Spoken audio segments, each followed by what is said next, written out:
Ay Türkan. Ata o çok yiyecek. O balaca çörek verim zaten. Bana ver. O balacası verir. Ver. Ay yaxşı al al al al. Al al.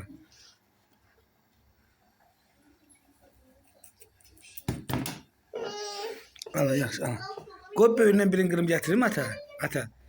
Qoy balaca bir kusok gətirim ondan ye. Ha vallahi onu yiyemiyorsun. Çok yiyecek.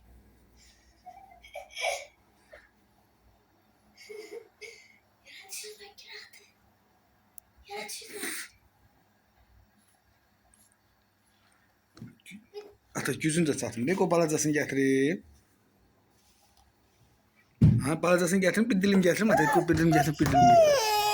Qoy bir dilim gətirib bir dilim ye. Ha yaxşı al al al. Günahtır yere atma. Sen Çin yoktan onu yiyebilmeyeceksin.